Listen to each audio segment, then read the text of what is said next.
Tony चिड़िया का पति एक हादसे में गुजर चुका था, इसलिए टोनी चिड़िया बहुत ज़्यादा रो रही थी। उसकी एक छोटी बेटी भी थी जो बहुत ज़्यादा परेशान हो चुकी थी। टोनी चिड़िया के पति को गुजरे हुए कुछ दिन हो जाते हैं। अब टोनी चिड़िया बहुत ज़्यादा परेशान हो चुकी थी क्योंकि उसके पास वैसा कुछ भी नहीं था।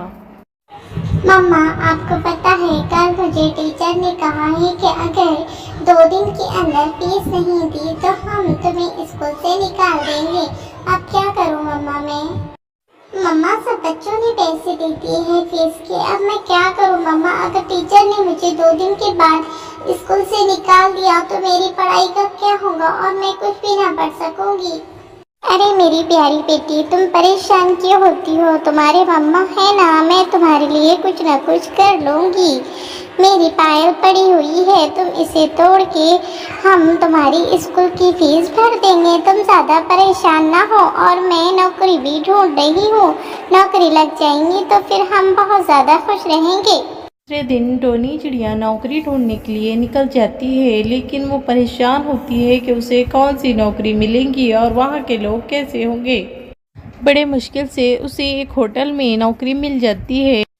देखो टुनटुनी, मैं तुम्हें नौकरी तो दे रहा हूँ, लेकिन मेरे यहाँ पर तुम्हें वक्त पर आना होगा और तुम्हें साफ सफाई का काम करना होगा, और जो भी मेरे यहाँ पे कस्टमर आता है तुम्हें उसे अच्छी सर्विस देनी होगी।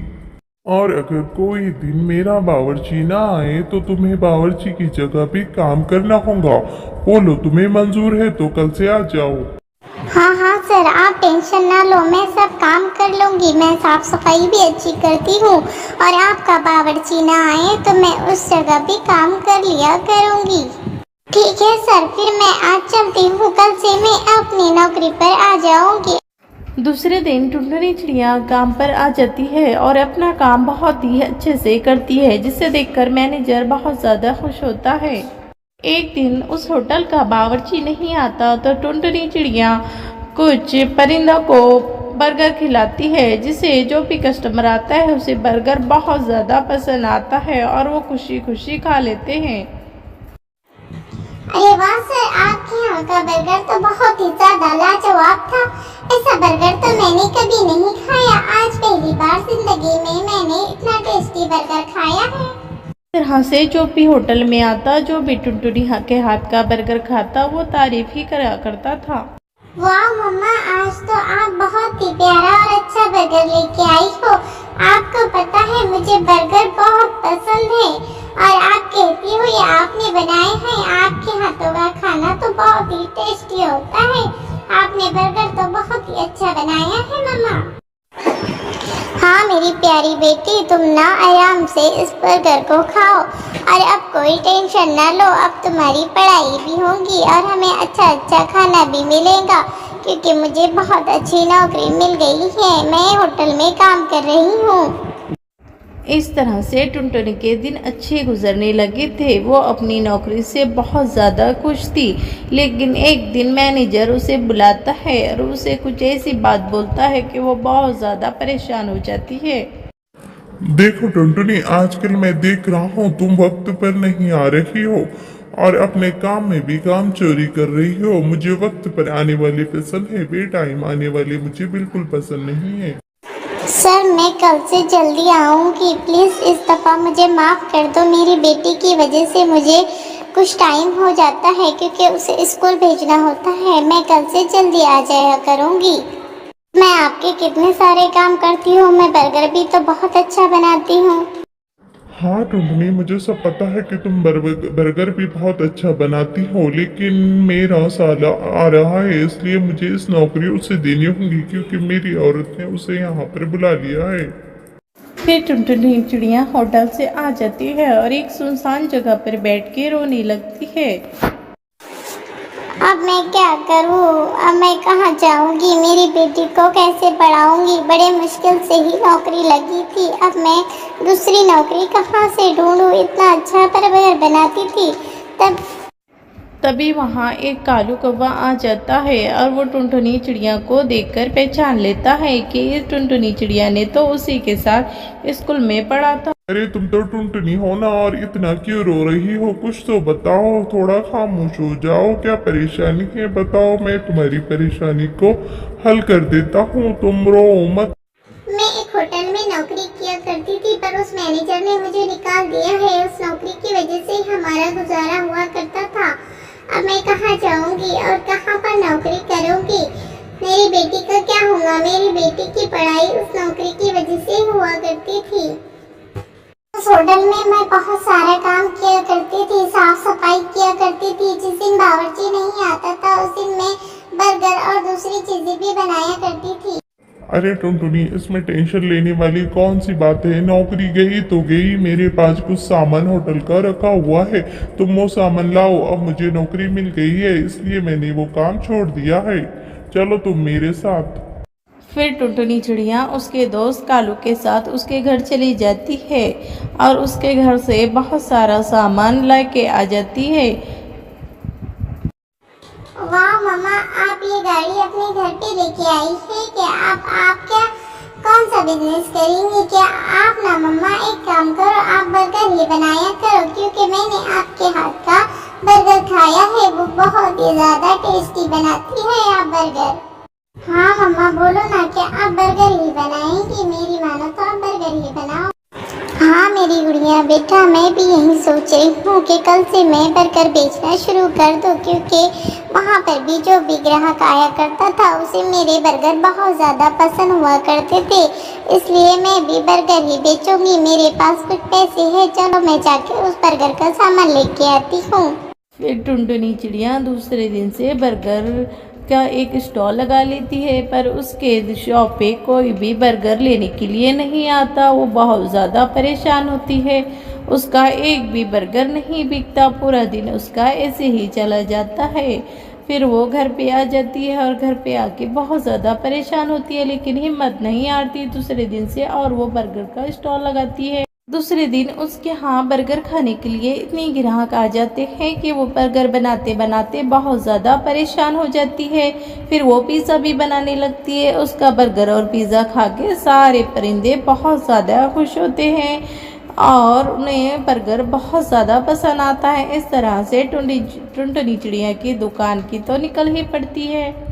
पूरे जंगल में ये बात फैल जाती है कि टुनटुनी के यहाँ बर्गर बहुत अच्छे मिलते हैं। टुनटुनी चिड़िया अपने घर पे होती है, तभी एक बहुत बड़ा सेठ टुनटुनी के पास आता है। अरे बहन, तुम टुनटुनी चिड़िया ही हो ना? मैंने सुना है कि तुम बर्गर बहुत अच्छे बनाती हो, तुम्हारे बर्गर की तो बहुत ही तारीफ है।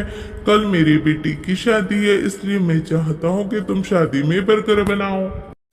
हाँ हाँ सर, मैं बर्गर बहुत अच्छे बनाती हूँ, बल्कि मेरा एक स्टॉल भी है। मेरे बर्गर सबको पसंद आते हैं। मैं आपकी बेटी के शादी में ज़रूर बर्गर बनाऊंगी। देखना, इस तरह से बनाऊंगी कि सब चाटते रह जाएंगे। वो कबूतर वहाँ से चला जाता है। फिर टुनटुनी चिड़िया बहुत बड़ा ऑर्डर ले लेती है। इस तरह से टुनटुनी चिड़िया ऑर्डर ले लेके बहुत बड़ी बर्गर की एक शॉप खोल लेती है और वहाँ पर इतना पैसा कमाती है और सारे पक्षी उसी के पास बर्गर खाने के लिए आ जाते हैं। इस तरह से टुनटुनी चिड़िया को बर्गर बेचते बेचते बहुत सारा पैसा आ जाता है और टुनटुनी चिड़िया बहुत अमीर बन जाती है। जंगल में बारिश का मौसम शुरू हो चुका था, इसलिए टोनी चिड़िया भी बारिश की वजह से अपने घर पे ही थी। वो अपने दोनों बच्चों के साथ अपने घोंसले में रहा करती थी। मम्मा, हमें दाल नहीं खानी है। हम रोज़ रोज़ दाल खा खा के बहुत ज़्यादा बोर हो गए हैं। हमें आज तो टमाटर की सब्ज़ी ही खानी है।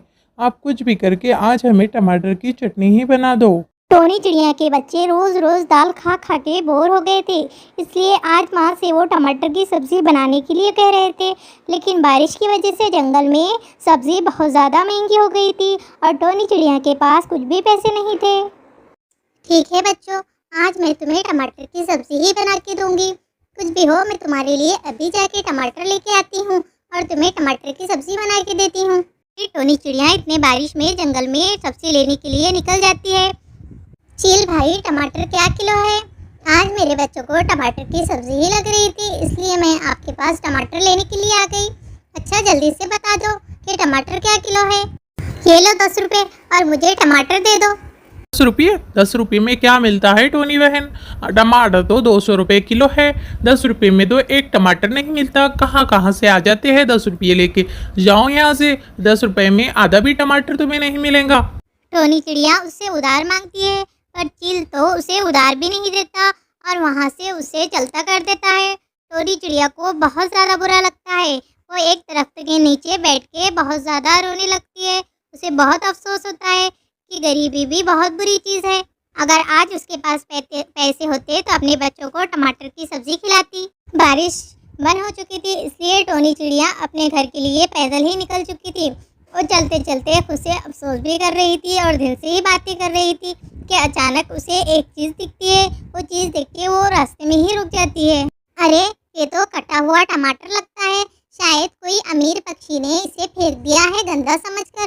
चलो मैं इसे उठा लेती हूँ और इसकी आधी सब्जी बनाती हूँ और आधे को कालू कौवे के पास ले जाती हूँ और उसे कुछ बताती हूँ। अरे टुनटुनी, तुम ये कटा हुआ टमाटर मेरे यहाँ किस लिए लाई हो और इसका मैं क्या करूँ? टमाटर तो बहुत महंगे हो गए और तुम ऐसे ही टमाटर फेंक रही हो। अरे कालू कौवे, तुम कह रहे थे ना कि तुम्हारे पास टमाटर के बीज नहीं है और टमाटर के बीज खरीदने के लिए तुम्हारे पास में पैसे नहीं है, क्योंकि टमाटर के बीज तो बहुत ज़्यादा महंगे हो गए हैं। इसलिए मैं तुम्हारे पास टमाटर लाई हूँ। मुझे एक आइडिया आया है कि इसके अंदर के बीज निकाल के तुम इसे पेड़ दो, शायद इसमें से झाड़ निकल आए। अरे वाह टोनी चिड़िया, तुमने तो बहुत अच्छा आइडिया दिया है। मेरी थोड़ी सी जगह खेत की खाली ही पड़ी है और मेरे पास तो पैसे नहीं थे। चलो हम दोनों मिलकर इस बीज को पेड़ देते हैं, शायद हम दोनों का फ़ायदा हो जाए और दोनों ही इसे बेचकर जो मुनाफा मिला करेंगे उसे आपस में बांट लिया करेंगे। चलो हम। बारिश अच्छी होती है और कालू कौवे टोनी की मेहनत की वजह से टमाटर भी जल्दी ही उग जाते हैं और उससे बहुत बड़े बड़े टमाटर लगते हैं। फिर कालू कौवा और टोनी चिड़िया उसे बेचकर बाजार में बेचने लगते हैं। पूरे जंगल में चील बहुत ज़्यादा महंगे टमाटर बेचा करता था और अभी तो महंगाई की वजह से उसने और ज़्यादा महंगा कर दिया था। टोनी भी अपने टमाटर जंगल में लेके आ जाती है और टोनी टमाटरों के दाम थोड़े कम ही रखती है, इसलिए सारे पक्षी टोनी के पास और कालू कौवे के पास ही आते हैं। ये देखकर चील को बहुत ज़्यादा जलन होती है। वो सोचता है कि मेरे टमाटर तो पड़े पड़े ही सड़ जाएंगे और मेरा बहुत ज़्यादा नुकसान हो जाएगा। इस टुनटुनी को तो सबक सिखाना ही होगा। अब आएगा टुनटुनी मज़ा, देखना। अब ये जो मैं दवा तुम्हारे टमाटर के झाड़ों पे डालने वाला हूँ, इससे तुम्हारे सारे टमाटर जल के राख हो जाएंगे और फिर जंगल में मैं ही एक टमाटर बेचने वाला रहूँगा। फिर चील सारी दवाई टुनटुनी के झाड़ों पे छिड़क देता है और वहाँ से चला जाता है। उसे आज ही अपने खेत में भी दवाई छिड़कनी थी, इसलिए वो अपने खेत में अपने टमाटर के झाड़ों पे दूसरी दवाई छिड़कता है ताकि उसके टमाटर जल्दी जल्दी उगे और जल्दी से बड़े होए, ताकि वो जल्दी से जंगल में टमाटर बेचे। लेकिन उसी दिन जंगल में बहुत ज़्यादा हवाएं और तूफ़ानी बारिश शुरू हो जाती है, जिसकी वजह से चील ने जो टुनटुनी के खेत में दवाई मारी थी वो सारी दवाई पानी की वजह से बह जाती है।